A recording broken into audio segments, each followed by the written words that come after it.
গ্রীষ্মকালের সবচেয়ে জনপ্রিয় ফল কাঁঠাল এবং আম অ্যালোভেরা প্রপাগেট প্রসেসে 12 মাস আপনার ছাদে আপনি উৎপাদন করতে পারেন।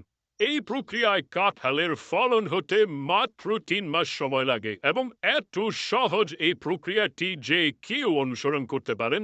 শুরুতেই উপযুক্ত এক টুকরো বাকল আপনার পছন্দের কাঁঠাল গাছ থেকে ভিডিওতে দেখানো প্রসেসে একটা ধারালো ব্লেডের সাহায্যে চারপাশ থেকে কেটে আলাদা করে নিতে হবে। এখনই এক টুকরো কাঁঠাল গাছের বাকল থেকে মাতৃ গাছের মতো স্বাদ আর গন্ধযুক্ত কাঁঠাল পেটে তার উপরে এক টুকরো রসুনের কোয়াকে ভালো করে ঘষে রসুনের রস লাগিয়ে নিতে হবে। জার্মিনেশন প্রক্রিয়াকে শক্তিশালী করতে এই এক টুকরো কাঁঠাল গাছের বাকলের সাইজে আরেক টুকরো অ্যালোভেরা নিতে হবে, যার উপরিভাগের স্কিনটাকে ফেলে দিয়ে ভিডিওতে দেখানো প্রসেসে মাতৃগাছের বাকলটাকে পারফেক্টলি প্লেস করতে হবে। ব্যাস, এরপর একটা প্লাস্টিকের কন্টেনারের নিম্নাংশ ছিদ্র করে তার মধ্যে কিছুটা ছাই রেখে তার উপরে অ্যালোভেরার টুকরোটাকে প্লেস করে তার উপরে আরো বেশি পরিমাণে ছাই রেখে খুব ভালোভাবে পানি স্প্রে করতে হবে এবং 5 দিনের জন্য পলিথিন দিয়ে খুব শক্তপোক্তভাবে বেঁধে দিতে হবে। আপনার বেঁধে দেওয়া পলিথিনে কোনো ছিদ্র যদি না থাকে 5 দিনের মধ্যে পারফেক্ট প্রপাগেশন হয়ে যাবে। মাথায় রাখতে হবে 5 দিন পরে পলিথিন খুলে আর দ্বিতীয়বার পলিথিন বাঁধা যাবে না। এরপরে শুধু প্রতিদিন একবার করে আপনাকে পানি দিতে হবে, টানা 14 দিন পর্যন্ত। 14 দিন পরে প্রপার প্রপাগেশনের মাধ্যমে আপনি দেখতে পারবেন সেই বাকল থেকে মাতৃ গাছের মতো গুণাগুণ নিয়ে বেশ কিছু কাঁঠালের মুচি বের হয়ে গিয়েছে। এরপর নতুন করে আপনাকে আরেকটা পলিথিনে ছাইয়ের বদলে মাটি দিয়ে তার উপরে আবার অ্যালোভেরা জেল দিয়ে সেই গাছটাকে রোপণ করতে হবে টানা 1 মাসের জন্য।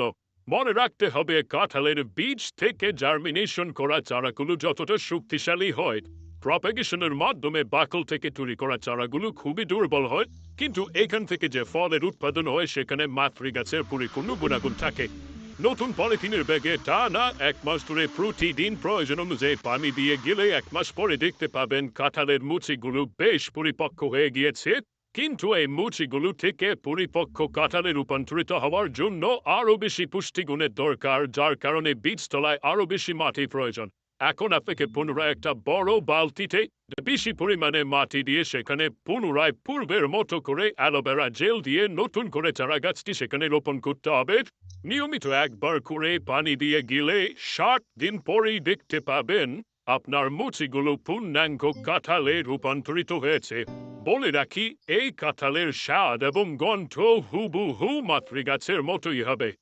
খুবই সংক্ষেপে বলে দিতে চাই, আপনি চাইলে আপনার রসালো পেয়ারা গাছের যে কোনো একটি উপযুক্ত ডালের মধ্যাংশকে বাছাই করে একই প্রক্রিয়ায় সুস্বাদু রসালো পেয়ারা খেতে পারেন 12 মাস আপনার বাড়ির ছাদে। মাথায় রাখতে হবে এক্ষেত্রে পেয়ারা গাছের বাকল নয়, পূর্ণাঙ্গ ডালকে কেটে উপযুক্ত অংশের দুভাগকে ফেলে দিয়ে যেই অংশ থেকে প্রপাগেশন হবে তার অপোজিট জায়গাটাকে ভালো করে ধারালো ছুরি দিয়ে ছেঁচে নিতে হবে, যাতে খুব দ্রুত শিকড় গজাতে পারে।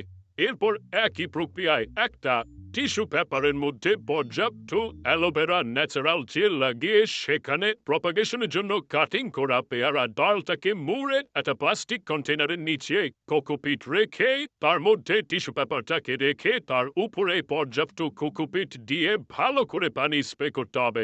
মনে রাখতে হবে কাঁঠাল এবং পেয়ারার ক্ষেত্রে পার্থক্য হচ্ছে কাঁঠালের বীজতলায় আপনি ছাই দিয়েছিলেন, এখানে ছাই দিলে কাজ হবে না, এখানে আপনাকে কোকোপিট বা নারকেলের খোসার চূর্ণ দিতে হবে।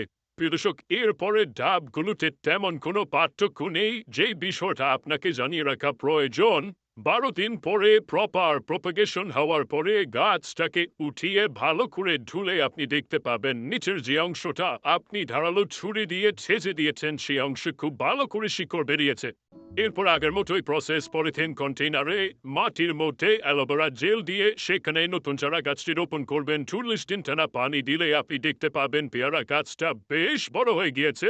তৃতীয় ধাপে কিছুটা পরিবর্তন আছে। বড় প্লাস্টিক কন্টেইনারে পেয়ারার চারা গাছটি রোপণ করার পূর্বে বীজতলায় পর্যাপ্ত মাটির সাথে কোকোপিট এবং চালের তুষ মিশিয়ে নিতে হবে।